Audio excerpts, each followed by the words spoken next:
আসসালামু আলাইকুম।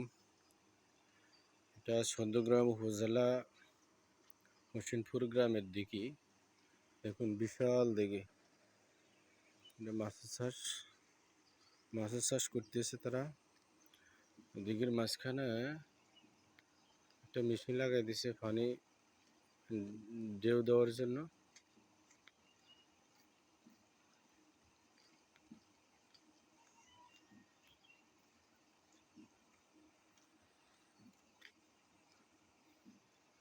দেখুন কিভাবে মেশিনটা পানিতে কিভাবে ঘুরতেছে। এটা ফাঁকা সিস্টেম, যত স্পিডে ঘুরবে পুরা দিঘির পানিটা থই থই করে ঢেউ দিবে। এতে করে পানির মান ভালো থাকবে, মাছের জন্য ভালো হবে, পানি দূষিত হবে না।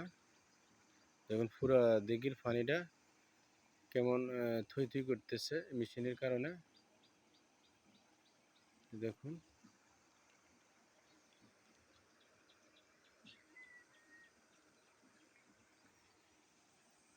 বিশাল দিঘি।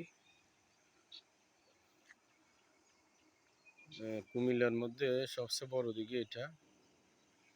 না, কুমিল্লার মধ্যে আরেকটা দিঘি আছে, কুমিল্লা ধর্মসাগর পার, ওইটার পরে এটা অনেক বিশাল দিঘি। দেখুন এটা দুইটা ভাগে বিভক্ত। এটা দিঘির মাঝখান দিয়ে আবার রোড গেছে। দিঘির পূর্ব পাশেও দিঘি, পশ্চিম পাশেও দিঘি, মাঝখান দিয়ে রোড গেছে। এই রোডের কারণে দুই ভাগে বিভক্ত দিঘিটা। অনেক সুন্দর মনোরম পরিবেশ, দেখতে আসলাম।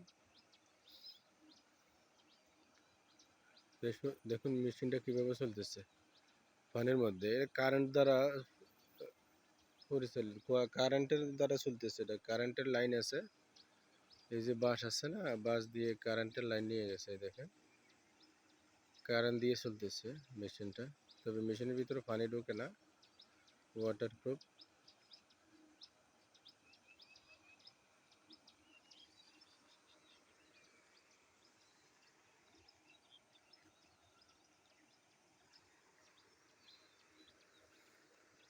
গ্রাম ছাড়া ওই রাঙ্গা মাটির পথ আমার মন ভোলায় রে,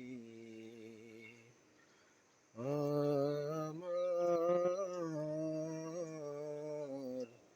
মন ভোলায় রে। দেখুন কত অপরূপ দৃশ্য, কত সুন্দর দৃশ্য।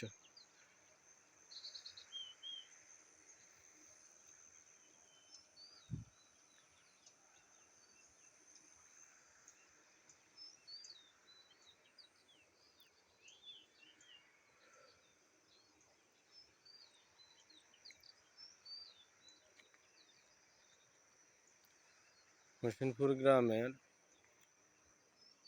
সব রাস্তা ফাঁকা। হোসেনপুর গ্রামের দেখুন দিঘির চারিপাশ এভাবে ফাঁকা করে দিয়েছে। দেখেন এটা ঢালাই করে ফাঁকা করছে, এটা ঢালাই করে ফাঁকা করছে। এটা হচ্ছে আপনার দিঘির পূর্ব পূর্ব সাইডের রাস্তাটা, যেটা মাঝখান দিয়ে গেছে দিঘির। আর এটা হচ্ছে উত্তর সাইডের রাস্তা।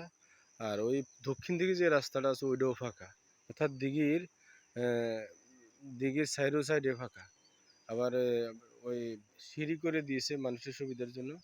দেখুন সিঁড়িটা নষ্ট, অবহেলিত, মানে ব্যবহার হয় না, তারপরেও এখানে সিঁড়ি করে দিছে গোসল টোসল এগুলা করার জন্য, বসার জন্য। ওই সাইডে আরেকটা দিঘির দক্ষিণ সাইডেও সিঁড়ি দেখা যায়। দেখেন হোসেনপুরের আনাচে কোনাচে যত রাস্তা আছে, যত রোডঘাট আছে, সব ফাঁকা। দেখুন এটাও ফাঁকা। দিঘির পাড়ে এদিক দিয়ে মানুষের চলাচল তেমন নাই, তারপরও একদম ঢালাই করে ফাঁকা করে দিয়েছে। কত সুন্দর পরিবেশ।